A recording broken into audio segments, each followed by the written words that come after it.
is introduce our awesome contingent that is here.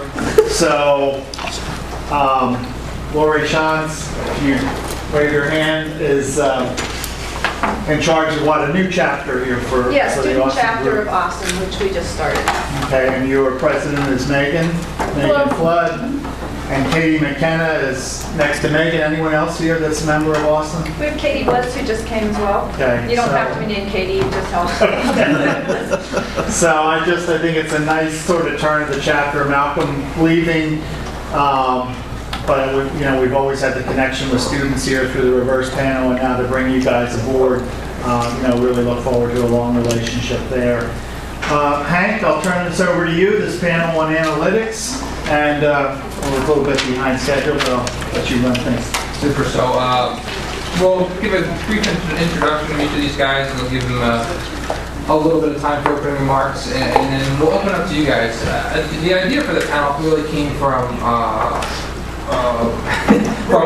you. Well, it did. Before that, it came from the month that I spent alone in that conference room brainstorming what we should do with therapy.com. And what I found was a lot of websites are getting a lot of interest with what they're doing with numbers, with sports analytics.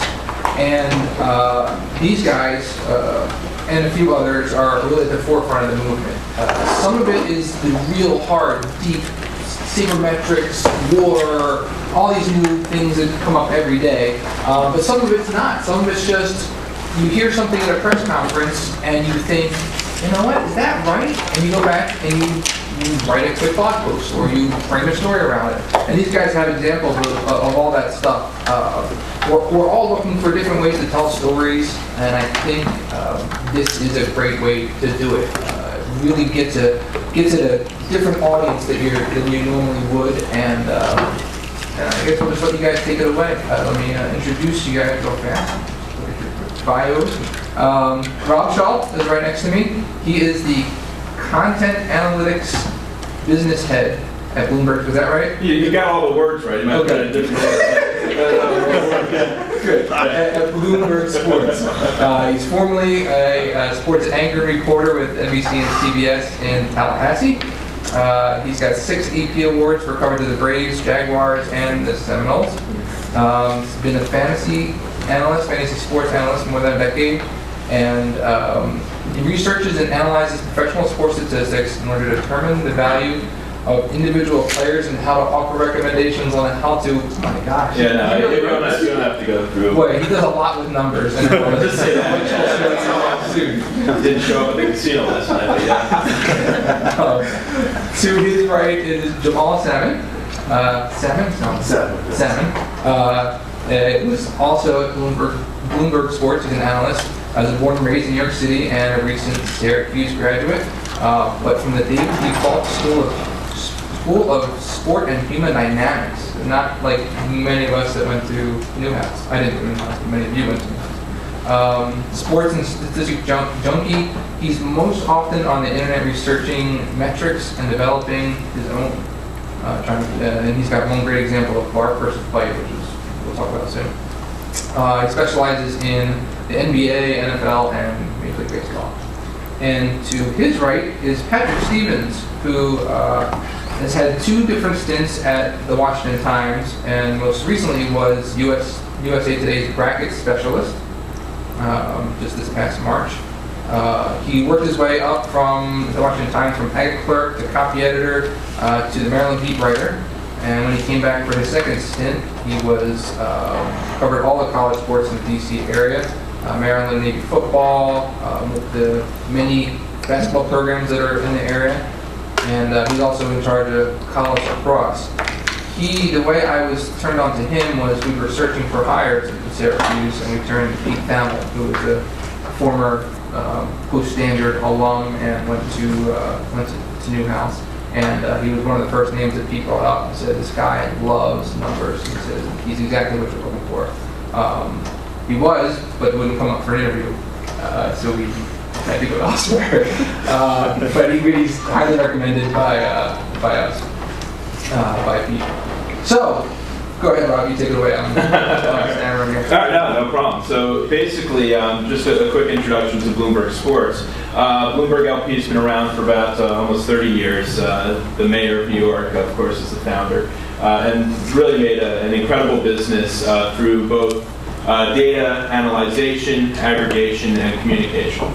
He built a terminal that allows traders, well before online was out there, basically created transparency. Otherwise, back in the day, you read the newspapers, you found out the stock prices, and then when you called up the banks at around 2 p.m., you almost thought that the same price would be there, and of course we know how much volatility and fluctuation there is.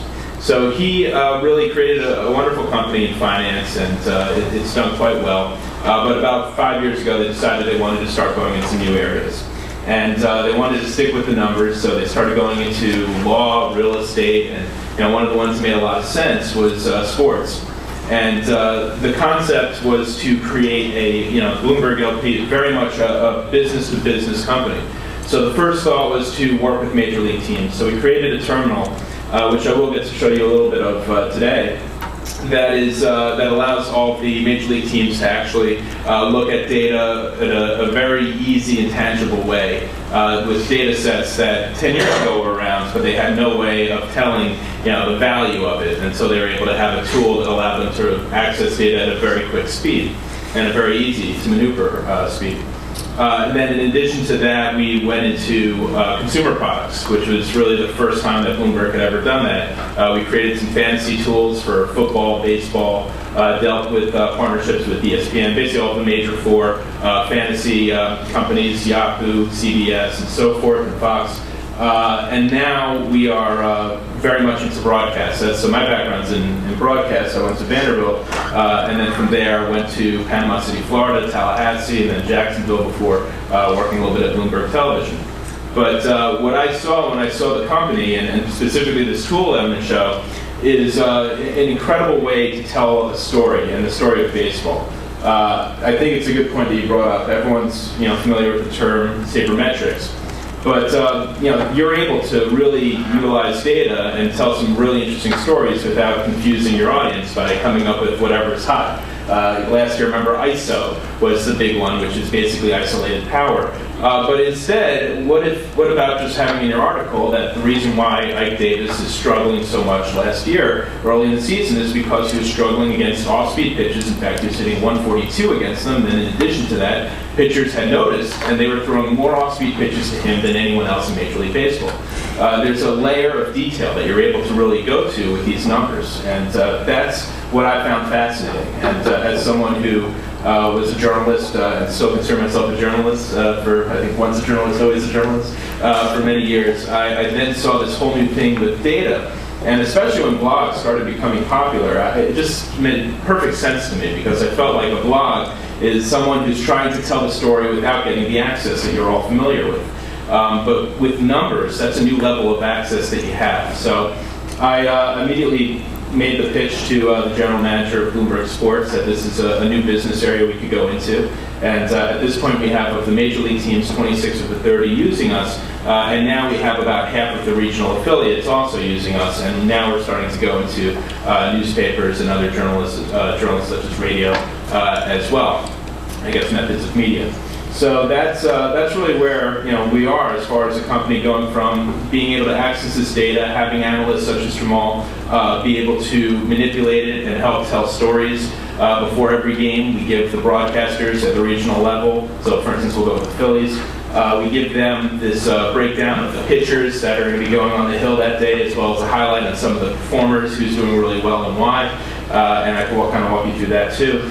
And it's really cool. I mean, I feel like we're at the point now where if you're watching a Phillies game or a Mets game or one of about a dozen other regionals, we're helping tell that story and what a story it is. So it's really pretty humbling how far we've come in about 3 years. But I only think it's going to grow, because I think that, as you'll see from sites like Fangraphs.com, Baseball Prospectus, and even ESPN Insider, there definitely is quite an appetite for these analytics, and it seems to really steer towards a younger audience. I guess back in my day, it was just looking at the back of baseball cards. We don't really have that anymore, so now I think people are starting to go to these specialized sites in order to get their data. and there's no reason why that can't be fulfilled at the mass market as well. And I guess as Rob mentioned, I'm an analyst at Bloomberg. I do some writing as well. And my focus is mainly basketball, although I do baseball and football as well. And going towards Rob's part about talking about a story, so earlier in the season, the Lakers were struggling, and one of the biggest stories in sports was that lots of scouts, they kind of mentioned Dwight Howard, he didn't really look the same to them. In the past, you kind of get the what, so to speak. The Lakers are losing games. You might get the video analysis, which is also important. A scout saying, he really doesn't look like Dwight Howard. But one of the issues is that the question I always ask is why. When I read articles, if I read the article and it says, Dwight Howard's struggling, it's like, well, I can tell that. I watch all the games. But one of the things I wanted to do is I would say, so why? Like, what's different about Dwight now than last year? So the first thing I went to is his defense. And in basketball, anyone who follows basketball, they know that defense is the most difficult thing to quantify. We have points, we have assists, we have rebounds, but it's really hard to tell how well someone's playing defense. So the first thing that I did is I thought, what are possible metrics or way of analyzing how well, especially a shot blocker is playing? So the first thing that I went to was how well players scored around the rim when they were on the floor. And luckily, shot chart data about where that's happening on the court is becoming more widely available, and I had access to that. And so I said, how well did people shoot when Dwight Howard was on the floor? And the first thing I learned is that in his years with Orlando, he was by far the most dominant interior defender. He was saving his team on average 6 points a night just by being on the floor. And that obviously is not playing all 48 minutes to get an idea of just how much he impacted the game. And then looking towards this season, teams were actually scoring more when he was on the court. So then you kind of got a reason as to why the Lakers were struggling. They brought in Dwight. He was supposed to solve the defensive issues around the rim, and it fit perfectly with the story that scouts were telling about the fact that he didn't look like the same player. We actually had evidence that he wasn't the same player. So that kind of led me down the line of, okay, so what is this metric? And I kind of named it Bite versus Bark. Bark is shot blocking. So what Bark is how well you can decrease shooting percentages around the rim. And so the first thing that I was able to do is, it's up there. So the Bark leaders, those are people that decrease shooting percentage around the rim. So if you look at this season, so that was earlier, the first article I wrote was about Dwight. It was written weeks earlier, and he's actually gotten healthier throughout the season. So you can see, when I first did the Dwight article, teams were actually, and it was actually negative. Meaning teams were shooting better when he was on the floor. But just 3 weeks later, as he got healthier, once again, he was back to being Dwight on top of that leaderboard. So the Bark leaders are really just the players that are great at stopping people from shooting well around the rim. But in the other aspect, for me, when I watch basketball games, is stopping people from getting to the rim. That has a lot more value, actually, statistically, than trying to hold them down and shooting lower field goal percentages. And so those are your bite leaders. Those are people that were best at keeping opponents from taking shots around the rim, which has actually a little more value. And then so what I was able to do is create a matrix rather. So if you're a little bit further down, there should be, yeah. So this was about maybe around the midpoint of the season here. You'll see, so in the bottom left-hand corner, those are the people that are both don't do well at stopping people from getting to the rim, and also when they get there, they actually let them score more frequently than that person generally does. So it's an interesting list there. It's funny that somebody, right after this came out, I actually got a message on Twitter from a Phoenix Suns writer, and he was saying that that's no surprise to him, because he's been really upset all season at Gortat's defense. And Heat fans know about Bosch's defense as well. And so that top right corner, that's where you want to be. That's Duncan, Gasol, and Hibbert. And one of the great things for me, when the numbers, we haven't had access to these numbers always, but we've always had video analysis. We've always had people that study the game. And when the numbers perfectly align with people that have spent 30 to 40 years in the game of basketball, it's a beautiful thing. So if you think about the top 4 people for Defensive Player of the Year this year, Tim Duncan, Marc Gasol, Roy Hibbert, Larry Sanders, they're all in that box. And then I'll just throw on to it that the no bark, just bite, that tells you that no bark, and that's the intimidation concept. So that means that people are actually coming in against them. But just bite means that these guys are actually doing very well. They are altering shots once they're in. So those names are actually the up-and-coming shot blockers and the best defenders in the post in the NBA. So again, the story very much can be told about a guy like Biombo, who's in his second year. Derek Favors, also second year. Obaka, a rising star. Those are guys who don't have the reputation yet. On the other hand, you look at Tyson Chandler, the reigning defensive player of the year, and you can see he's all bark. I mean, obviously, he's got a big reputation now, so people are not going into the paint as often as they had in years past against him. And yeah, and one of the powerful things for me is that, of course, if you went through the article, there are a lot of numbers here, probably some equations in there as well. And for most people, they kind of want to know why. They don't want to know how you got there. But I think this is an important part to telling the story. So earlier in the year, if you were talking about the Lakers and you can explain or at least mention why the Lakers have been different, I think that's something that would completely set apart an article that has this information from everything else that you can find easily in the media. Well, excuse me. I'm obviously going to offer maybe a little bit different than what Rob and Jamal just said. And they've got a lot more access to data, I think, than a fair number of folks do. And so I think I'm going to probably offer you maybe a little bit more of a perspective of what a guy covering a team or covering a couple teams can do to kind of differentiate their own coverage. When you kind of look at it, obviously this is incredible stuff. You know, you'd love to be able to dig into that and look at that all the time. But if you've got the limited time constraints of you got to write a game story, you got to write in advance, you got to travel, you got to do all this other stuff, you're looking more at, all right, what can I do in maybe 45 minutes to an hour that's going to differentiate what I'm doing from other people. And so a lot of that comes down to simply knowing where to find information. And I don't think it's an exaggeration to say there's more of it out there than there's ever been. And so trying to figure out how to winnow it all down and into kind of what you want is just critical. The one idea that popped into my head back in January, or maybe it was even in December when it first popped into my head, was we were looking at the football, the college football coaching carousel. And I apologize for not having sent that link to the carousel. Basically the idea, there's so much turnover. And I've covered Maryland for several years. And it was only a little more than 2 years ago when Randy Edsall got the head coaching job at Maryland. And obviously went through one just hellacious year, goes 2-10, has everybody calling for his head, goes through a somewhat better year when, of course, he loses all his quarterbacks, and you get to the beginning of January this year, and all of a sudden he actually is in the median. He's basically the median guy in terms of tenure in Division 1A. Like all of a sudden, there have been 60 other jobs that have turned over. And in a lot of ways, it's going to take you some time to find all that stuff.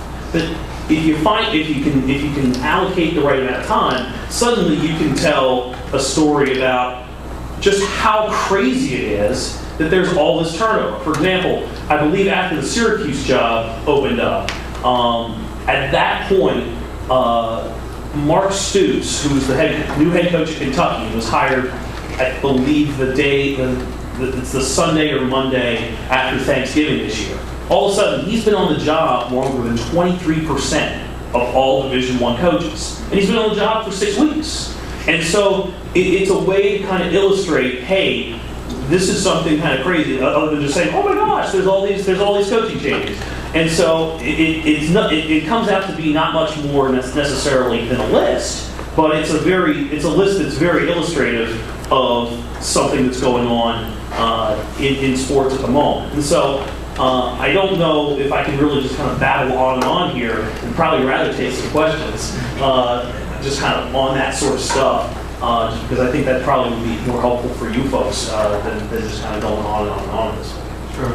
And what else I wanted to add about what Patrick is doing, a lot of times we look at stories as being traditional, 12 inches, 14 inches, still a hole in the paper, but they can be on the web, they can be as short or as long as we want them to be. They can be lists, Patrick had a list Jim Boeheim was the longest tenured coach in basketball, and Syracuse had the shortest tenured one when Scott Shafer was hired. So just run a list of both. That says so much. And again, as I said in the last meeting, it gives you gives people a place to comment. The story just goes off from there. So you need a topper, and you need a couple lists, and away you go. And to build on something Rob said earlier, that's one of the beauties of just having blogs at this point. Because in the past, you're sitting around and you file an 18-inch story, and that's all you got. And maybe you find something interesting, and you toss a nugget in, and it's in the 8th paragraph, and nobody pays any attention to it. Now, you can flesh all that stuff out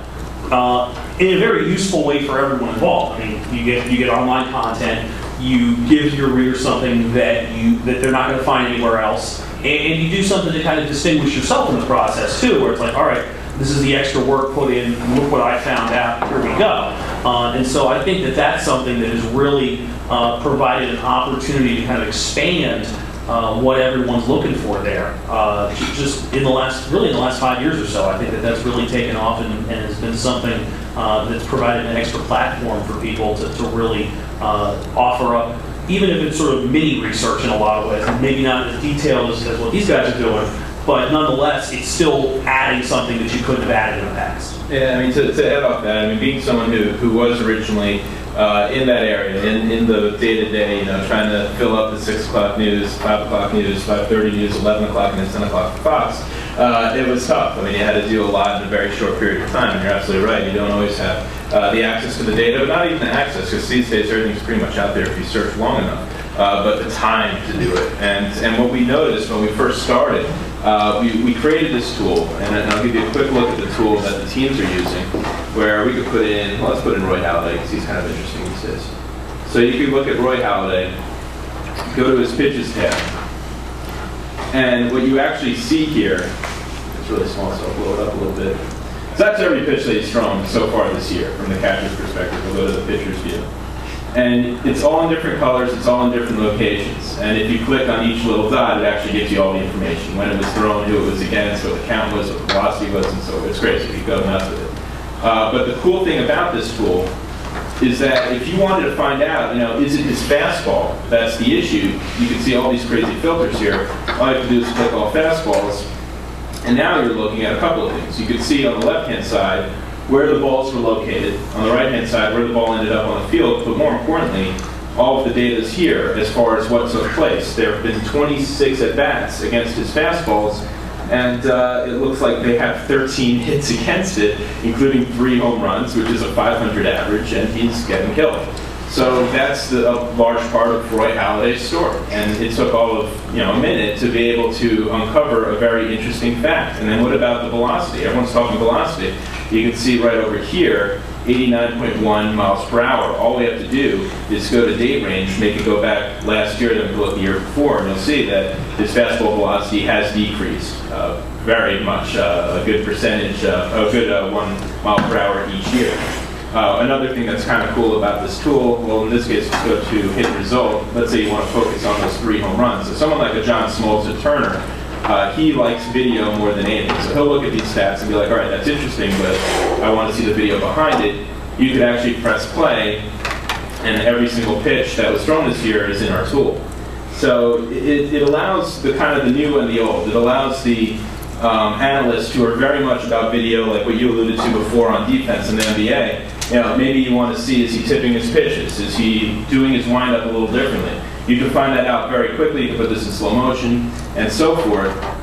Or you could just look at the data and have that tell the story. Now, unfortunately, as a business, we learned very quickly what you alluded to, which is that people don't have the time to even go on this because they're traveling. I mean, follow a team is incredibly difficult. There's not much time. You have all these deadlines. So for that reason, we've kind of moved our business to more of a service in that we'll actually feed this information. So here is actually Cliff Lee's scouting report for tonight. I'll make it a little bit bigger so you can see it. So what we do here is give you a breakdown of all of the statistics that we find to be the most pertinent as far as opposing average, strikeout per 9 innings, walk per 9, home run per 9. I mean, even just looking at last year's numbers, the walks per 9 and the strikeout per 9, he wasn't really that much worse than previous years. He just had a lot of bad luck. But you could also see here pitch usage.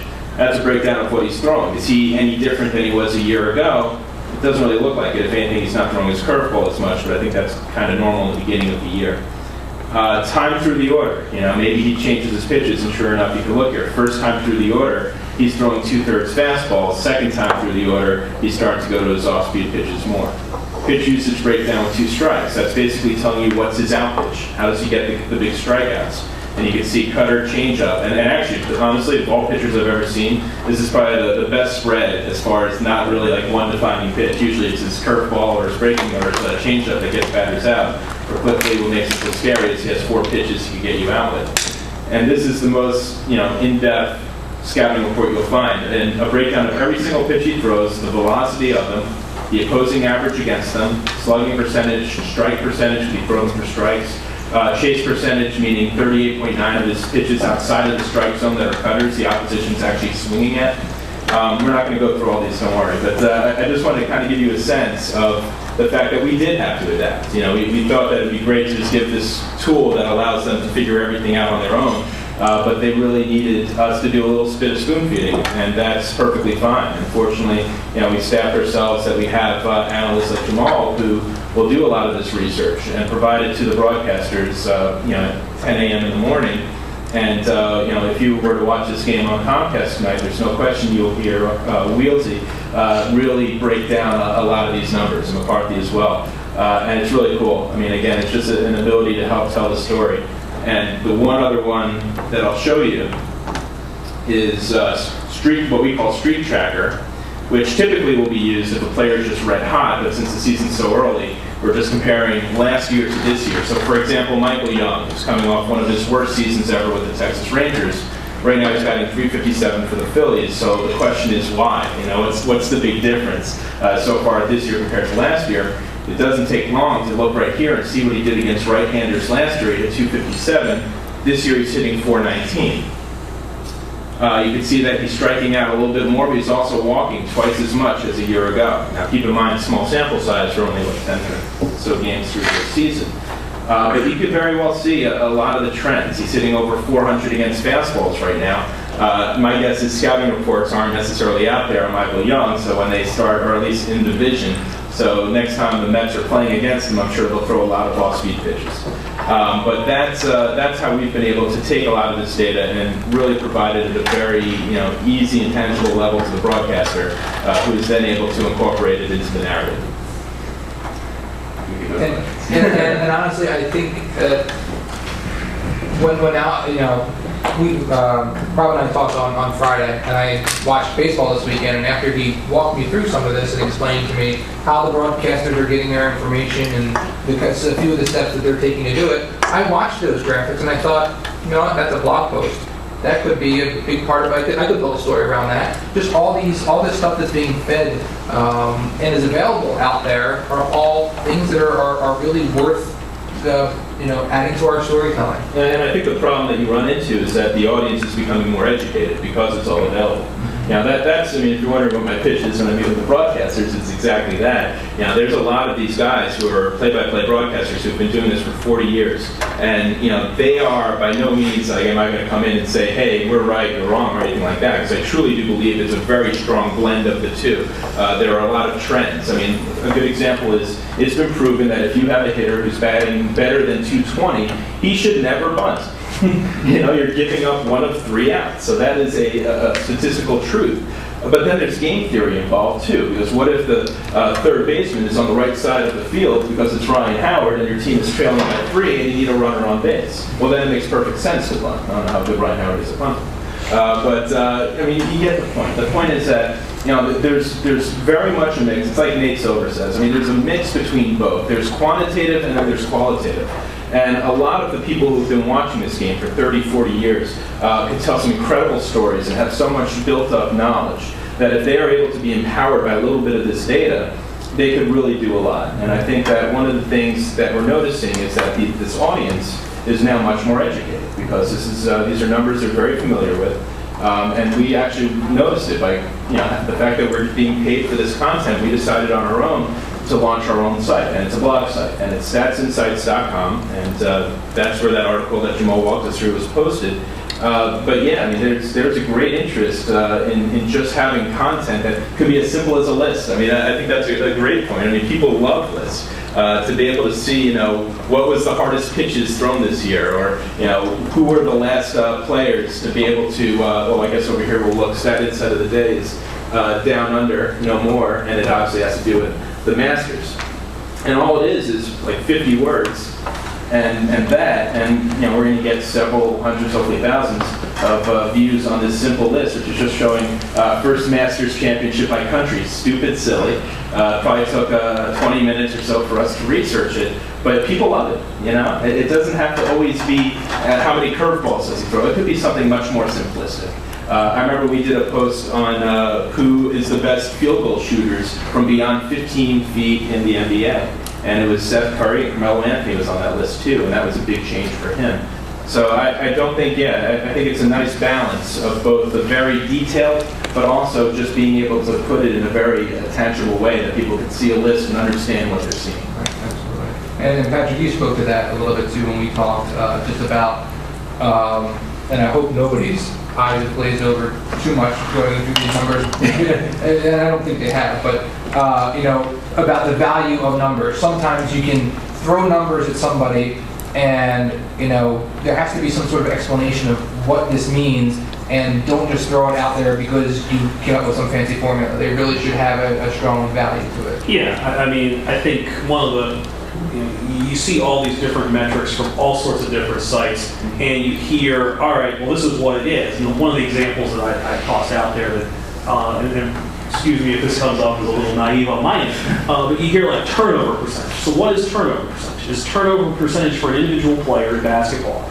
the number of turnovers they have compared to the possessions they're on the floor? Is it the number of turnovers they have compared to the team's possessions? Is it the number of turnovers the team commits while they're on the floor, et cetera, et cetera? And so one of the important things to me is I don't want to use stuff that I don't understand.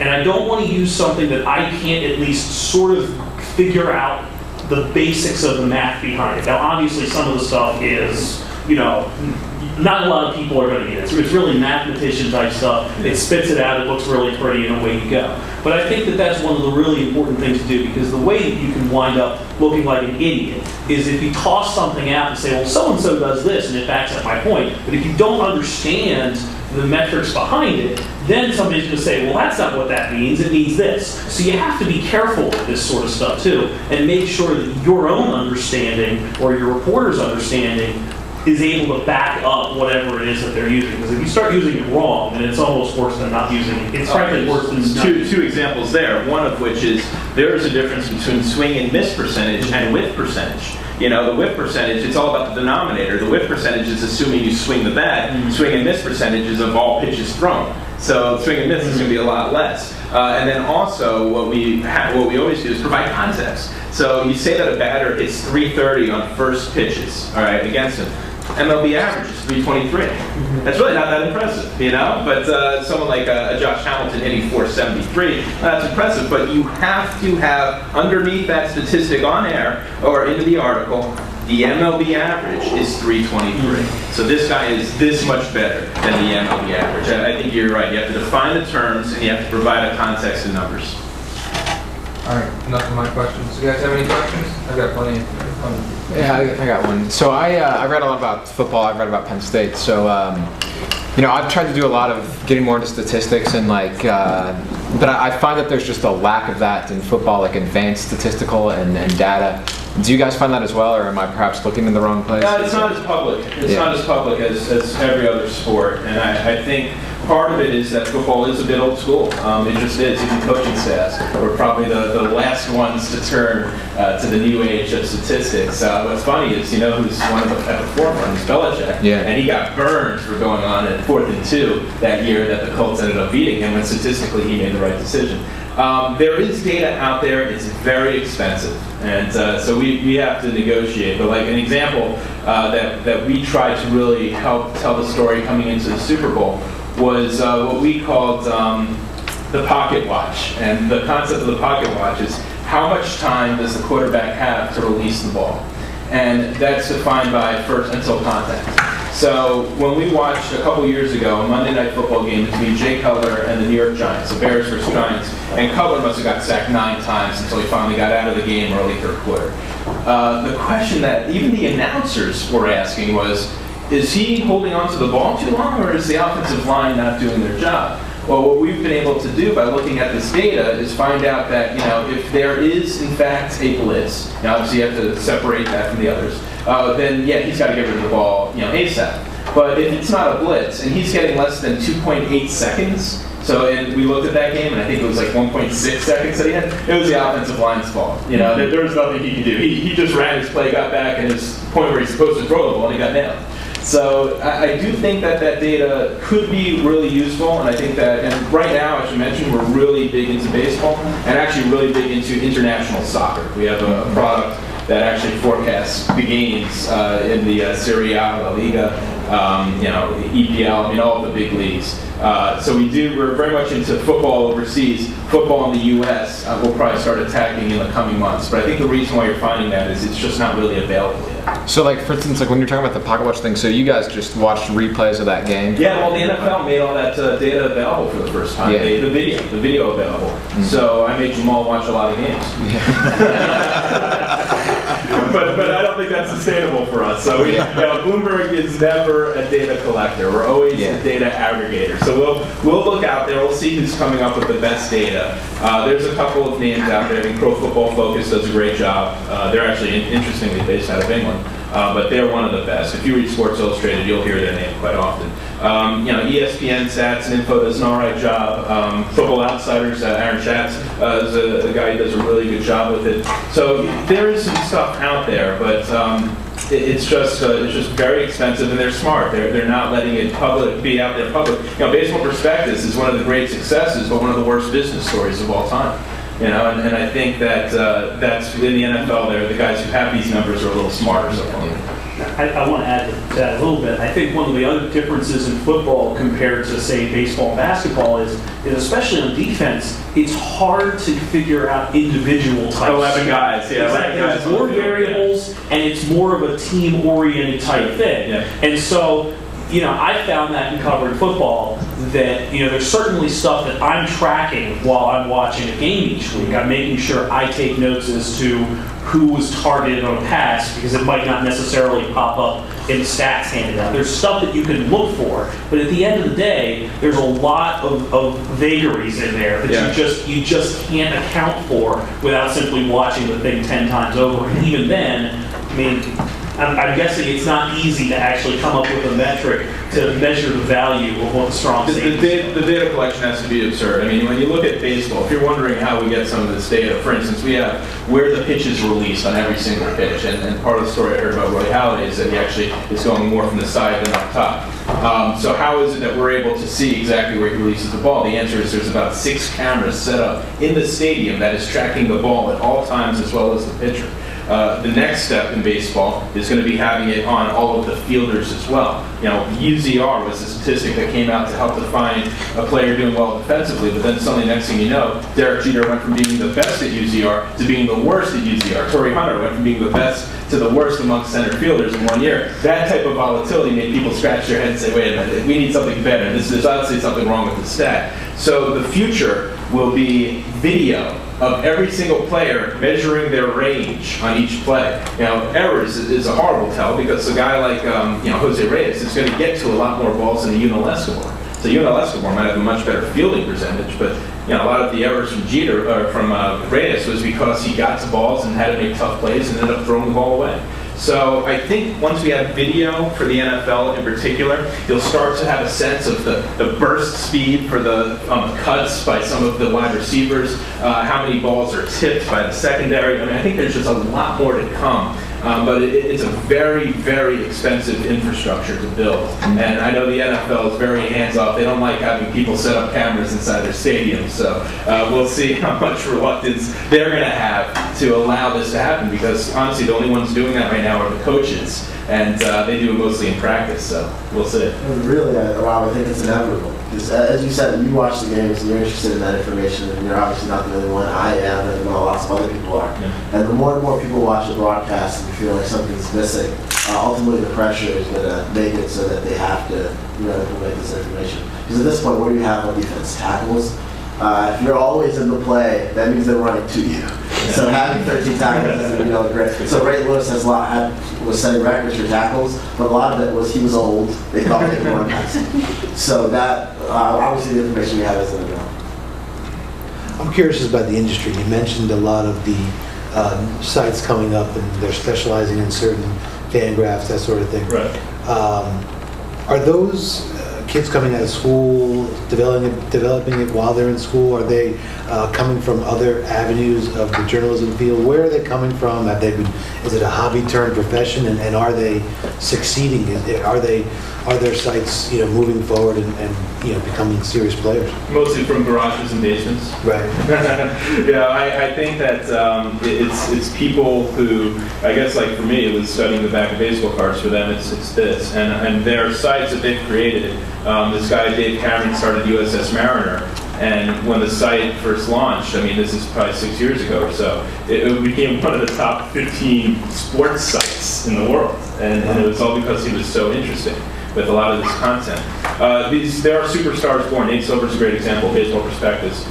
So the answer of where these people are coming from is, people born every day just loving this analysis and being able to realize that they don't have to necessarily interview players. By the way, what's interesting is Baseball Prospectus now is a part of the BBWA, so they can actually now go to the press boxes. But they realized that they didn't have to at the time, and still be able to tell interesting stories. So I think what's happening is, first of all, where are these guys going? Teams. A lot of the teams. In fact, a lot of people that we're hiring, we're getting from teams. We have a guy from the Yankees, a guy from the Mets. There's certainly a career that is had by doing this type of analysis, just like in Moneyball, and being able to be hired and help the teams at a great level. But some of them decide, I don't want to do it. A great guy, a friend of mine, and one of our clients from Harvard, Keith Law, he actually did work with the Blue Jays. And then he decided that he was going to leave and go into journalism. And he is such an asset for ESPN Insider that basically they'll just give him whatever he asked for. It was a funny thing. I was meeting with one of the head deputy editors, and he basically said, what Keith asked for, we give him. And I looked at the numbers. Keith Law had like 500 million followers. I think he had, or maybe it was something like that. It was an absurd amount of followers. And maybe not half billion, but it was something up there. And I was just like, wow, this guy who truly is all about numbers and prospects has attained such a high level in journalism that it's mesmerizing. Right. So I think that teams are really listening and interested, but some of these guys just want to tell stories. And Jonah Carey, Keith Law, these are people that we work with all the time, and they certainly have done a great job of telling stories. Thank you. John? When you said, Dan, that you had 6 cameras, there were 6 cameras in a baseball game, to take different angles. Whose cameras are they? Who pays for that? And who licenses that? Yeah, it's like impossible to be able to do it on your own. It's licensed by Major League Baseball. It goes through BAM, Major League Baseball Advanced Media, and the answer is Sport Vision. It's actually a company that was founded by RGM at Bloomberg Sports, and they're a technology company, and they've been doing this for about 12, 13 years. The cameras are all extremely scientific. They are able to measure the rotation of the ball and say that is a slider. Right? It is ridiculous what these cameras do. So when you look on the scoreboard, it says cutter. Yeah, that's from That's from Sport Vision. But who owns the cameras? Sport Vision. Sport Vision's Yeah, but they have a deal with MLB. So they have to pay licensing fees to be there. Yeah. And to be honest with you, we actually this year decided to move away from Sport Vision's pitch effects data because of the fact that it is not man, it is literally machine. And so, being a diehard Mets fan, I'd watched Ari Dickey last year throw a 65 mile per hour knuckleball compared to his usual 78. And I'd go into our tool and I'll be like, wait, it shows that he threw a curveball. It's not a curveball, that was a knuckleball they just took some velocity off of. So another company is out there, and they're called Inside Edge. There's several companies out there, but Inside Edge, in my opinion, is one of the better ones. That's who ESPN uses. And they actually have former players and scouts watching every single game, logging every single pitch. But I do think that even still with that, what Pitch Effects provides is incredible, because when you're watching the TV screen and you see that on TBS, the strike zone and the ball land in the strike zone, those are their cameras at work. Is that Quest Tech or is that? Yeah, it's actually same thing. So Quest Tech was used it for the umpiring and to measure the success of the umpiring. It also destroyed Tom Glavine. Well, I was going to say, the success of the umpiring, has there ever been any proof that they say that they talk to the umpires after the game and say, hey, look, you missed like 30%? Oh yeah, that happens. I Yeah. mean, it seems kind of interesting that if these cameras are so precise, Yeah. that how these umpires can basically keep their jobs if there's big discrepancies. Oh, they are judged by it, no question about it. They are judged by it. No question about it, yeah. And that's, it actually, this probably occurred, 12 years ago. That was a great controversy. And that's why Tom Glavine was infuriated. I was joking that it ruined his career. Glavine lived on the corners, and he got some leeway from the umpires. However, suddenly, overnight, one year, they stopped calling him, and he started asking what the heck is going on, and they found out that the umpires were like, hey, we're being judged now based on location. We can't give you that pitch. So yes, no question about it. The game has changed because of that technology. So is it changed by the umpires losing their jobs, or is it changed on how they I don't know. judge the game? My guess, well, I'll tell you right now that they are judged based on how they do and the results. So I am sure that, for instance, the umpires who are chosen for the postseason are very much because of how they are consistent and also how they are as far as knowing the strike zone. So now I'm sure that there may have been some, in fact, there were some umpires that did lose their jobs over the years. So yeah, it's definitely had its impact. At PNC Park in Pittsburgh, I'm going to piggyback on the series of questions. One of the things it shows on every pitch is a vertical break and a horizontal break. I've never believed that. It's like you can't, because it's a different release point for different pitchers. But how accurate are those? Pretty inaccurate. Pitch effects. Really? Yeah, I mean, yeah, it's that accurate. It's like a 12 inch drop, and it's a 7-inch slide. They got these cameras set up from the release. Here, I'll actually show you this. Because the release point of every pitcher is different. Because Oh, yeah, the height, while the mound is the same, their height is different. Their arm slot is different. Yeah, no, you'll see. I mean, it's pretty incredible. We actually do have where every single pitch is released. Toys. So, I mean, it is in all dimensions, by the way. So what I'm just going to show you is only one dimension. Yeah, here you go, arm slot. And right there, those are the 3 pitches that he served up as home runs. That's where he released those 3 pitches. So, yeah, believe it or not, it knows where the ball is released. It knows where the ball crosses the plate because it has barriers set, and it's pretty damn accurate. Now, that being said, what you'll find is some people, like at one point we wanted to do an article, and it was cool. We did an article on the top 10 best curveballs. And so we immediately were like, well, let's make sure we have the ones with the best cut and break in there. But then we realized, we started seeing some of the names, they weren't good pitchers. Yeah, so a pitch might move the most and drop the most. That doesn't mean anything. That doesn't necessarily mean that it's good. You want to know who the best curveball is, look at the batting average chance, But it is interesting. And if, for PNC, you mentioned them, so Root Sports is one of our clients. They jumped on an incredibly innovative concept that we came up with last year, which is pitch probability. And you might have seen it. I know Bob Walk likes to refer to it as Big Blue, thinking that it's some kind of type of robot he's going up against. But what it is it's actually us looking at the pitcher on the hill and the batter at the plate, their personal history against each other. Then we consider the pitcher throwing against, let's say the guy's right-hander, all right-handed batters, specifically narrowed to that skill set. So if it's a power hitter, an all-or-nothing type hitter, and all of that, and we're able to actually tell you what type of pitches historically the pitcher throws against that hitter.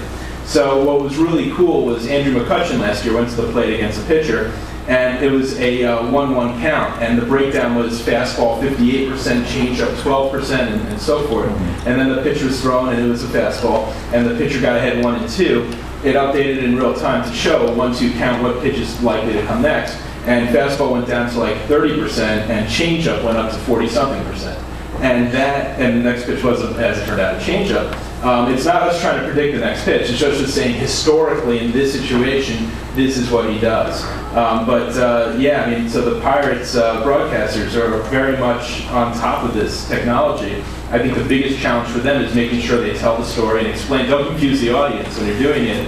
And what's cool is they made a really big full-screen graphic that said, these are the 5 factors we're taking into account as we forecast the probability of each pitch. Well, I watch a lot of Pirates games, obviously. I don't always see that graphic, that 12% of it.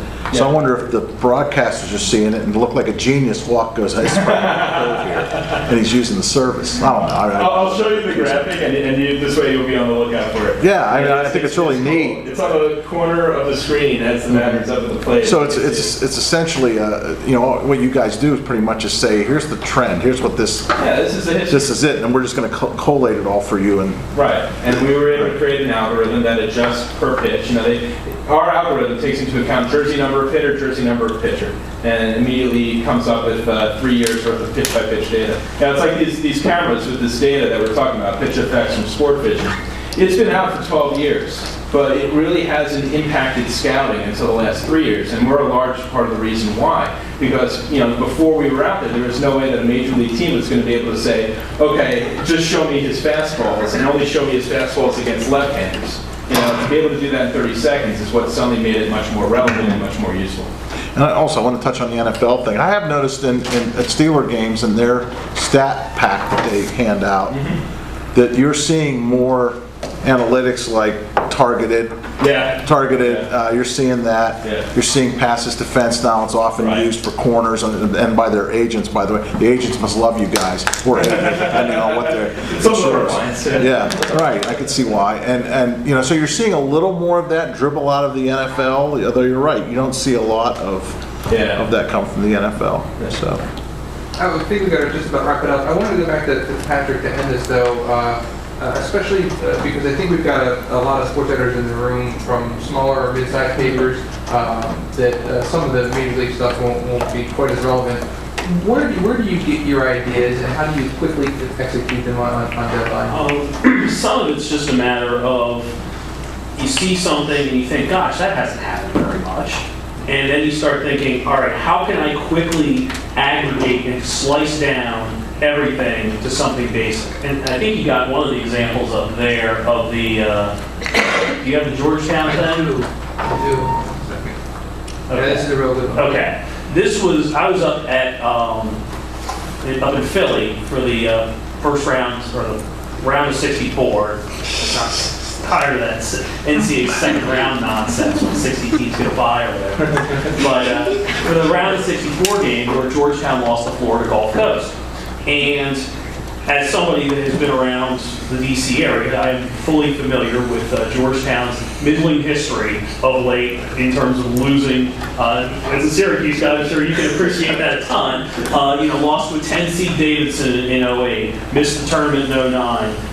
In 10, lost to a 14 seed Ohio. In 11, lost to ECU as an 11. Then lost to an 11 NC State, and then this year lost to Florida Gulf Coast. And so this, on its surface, seems really ridiculous that Georgetown keeps losing these double-digit seeds. And so I'm up there, I'm trying to think, how am I going to write something that's not just, oh, we feel terrible with the season and blah, blah, blah, blah, blah. And so what I did was I had, the NCAA has its record book online for the tournament. And so it has a list of every time there's been an upset with a difference of 5 in the seeding line. And so I went through and then I knocked out all of the 6 against 1s and 7 against 2s to make it a double-digit seed situation. And then was left with a list of, all right, these are the teams that lost. Now, at that point, I can use a little bit of memory, you can use a little bit of, the record book in other ways to come up with a list of which coaches have lost the most times to a double-digit seed when the margin's at least 5. And so what you see up there is there's been 3 that have done it 5 times, including John Thompson III. The other 2 were Jim Boeheim and Bob Knight, and they both did it over a rather lengthy period of time. Where you can sit there and say, gosh, I can understand why Jim Boeheim might have 5 of these losses over a span of 25 years, whereas Thompson has wedged 5 of them into 6 years. And so this tells, I think, everybody else is going to be writing about how about just simply just how Georgetown's disappointed. It's another loss. Obviously, if you're not covering Georgetown, you're writing about how, oh my gosh, these guys are throwing all these dunks and it's awesome. But for the people that actually had to write about Georgetown, I thought this illustrated things just as much and just as well as anything else. Plus, you get a sense of, well, who else has had stretches like this, even remotely close to this in the past? Bobby Cremens, Lute Olson, and even he tucked a national title in his stretch at one point. Jim Calhoun lost three in a 4-year span. But to put 5 and 6, it's as unprecedented as you would think it would be. So. Thank you. All right, we'll be up here if you have any more questions, but thanks, guys.